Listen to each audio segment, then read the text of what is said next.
Howdy, welcome back to Dion Talk.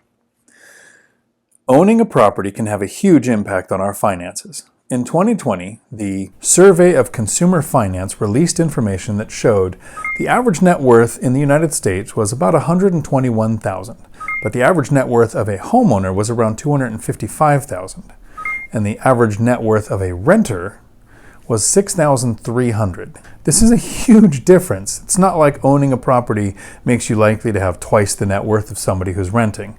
It's about 40 times that amount. This massive difference is one of the reasons why so many programs exist to help people get on the property ladder.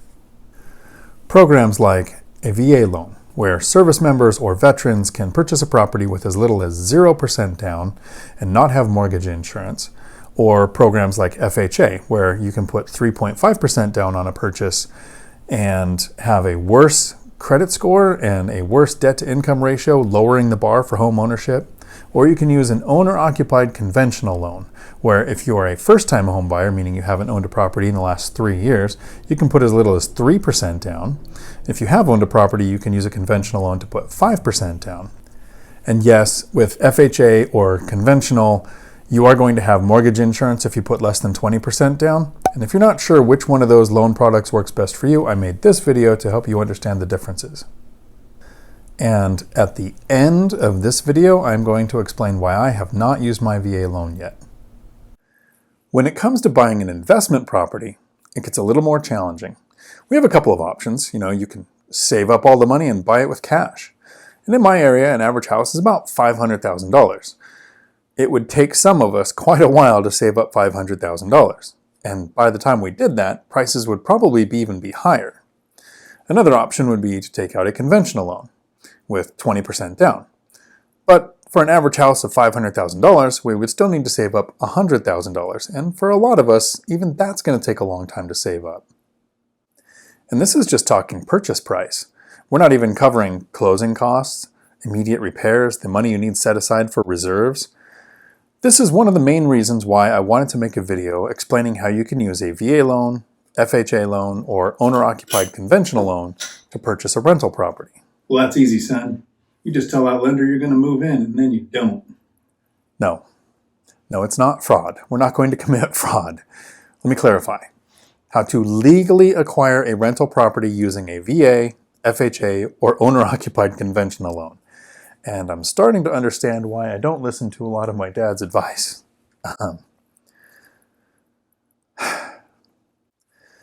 These programs exist to make home ownership an option for more and more people, and in my opinion, that's a good thing, especially since home ownership has such a huge impact on our finances. Appreciation, principal paydown, and the tax benefits all compound over time, as the net worth difference shows.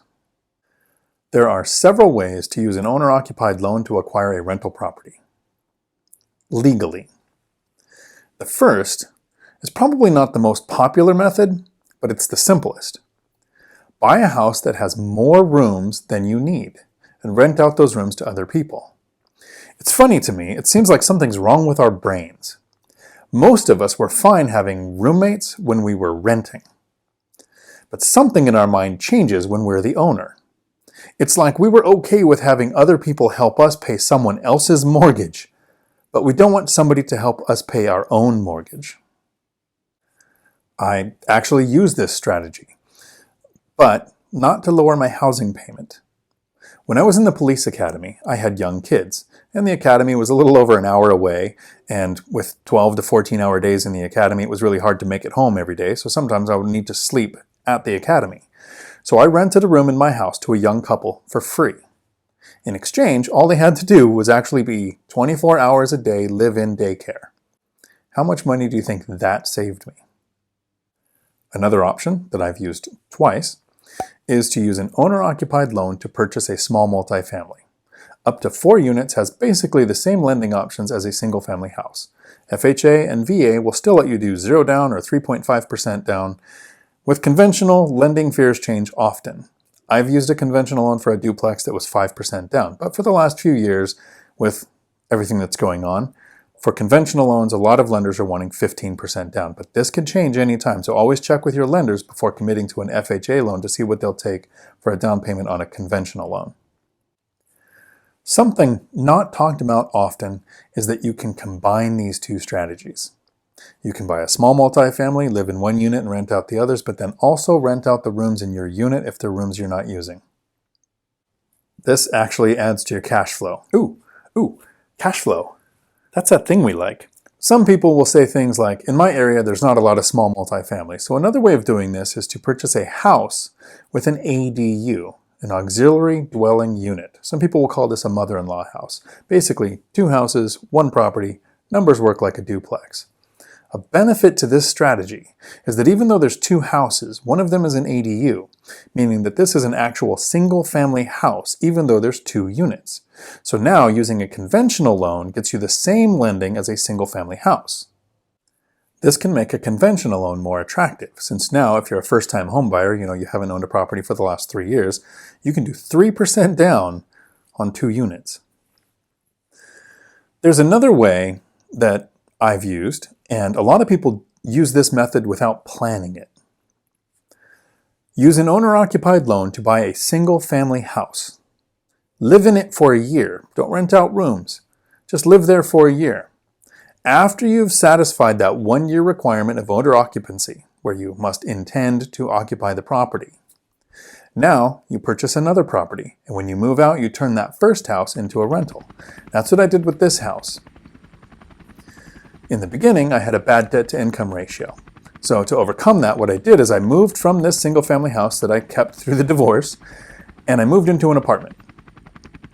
After 2 years with rental income from this property on my tax returns, my lenders were able to use the rental income from the other side of the duplex that I was purchasing in my debt-to-income ratio, making it possible for me to buy a rental even though I wasn't making a lot of money and I had a bad debt-to-income ratio. And someday I'm probably going to make a video explaining how much fun it was to refinance a house, to pull out money to pay my ex her portion of the equity, even though she had created $89,000 in bad debt in my name without me knowing it. But not today. Today, I'm going to stay on happier topics. The really cool thing about this is you can use these strategies together. I've had roommates in my duplex. I had roommates when I had my single-family house, when I needed daycare. You can repeat the strategies when you use that owner-occupied loan to buy a house and live there for a year. Next year, you can do the same thing. And after you have several properties and that income snowball starts to kick in, saving the down payments gets a lot easier, and you might not have to use some of these strategies or even some of these loan products. And at the beginning of this video, I said that I was going to explain why I have not used my VA loan. There's a couple of reasons. First, I like to have some equity in the property. And if you do a 0 down payment, you are 100% financed.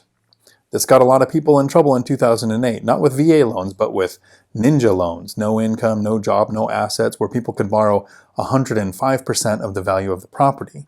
When things shifted and their adjustable rate mortgage went up and they couldn't refinance because rates went too high, they weren't able to sell because they owed more money than the property was worth, which caused some foreclosures. So I don't want to be over-leveraged. The second reason is it's kind of hard to get a VA or FHA loan accepted by a seller in some markets. So making that conventional offer, even though it was 5% on the first one and 20 or 25% since then, looks more attractive to the seller. The third reason I haven't used my VA loan is that I like to keep it in my back pocket as an option, just in case in the future the perfect property pops up when I don't have a down payment saved up. I have a good equity position, so I wouldn't mind buying the next property 100% financing if I had to, because I'm only about 60% financed on my current properties. In this video, I talked about strategies like the cheat code to wealth, where you house hack your way to financial freedom. I talked about strategies where you don't have to share living spaces at all.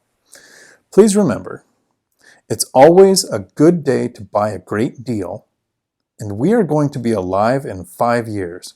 Start investing like it. Until my next video, thanks for coming to my Dion Talk. We're sorry, the number you have dialed is not in service at this time. These are just some random thoughts. and I think a little too dark to put in the middle of the video, so I left it here at the end just as a little thank you for the people who stick around to the end. It's always a little weird when I reference my dad in these videos because I love him and I love my mom too, and I haven't figured out a way to reference my mom in these videos because I haven't figured out the outfit yet, and my brothers are kind of homophobes and they would freak out if they saw me dressed like a girl in one of these videos. So I'll just reference her this way. Mom, I love you and I miss you. Dad, I love you and I miss you too. Ciao.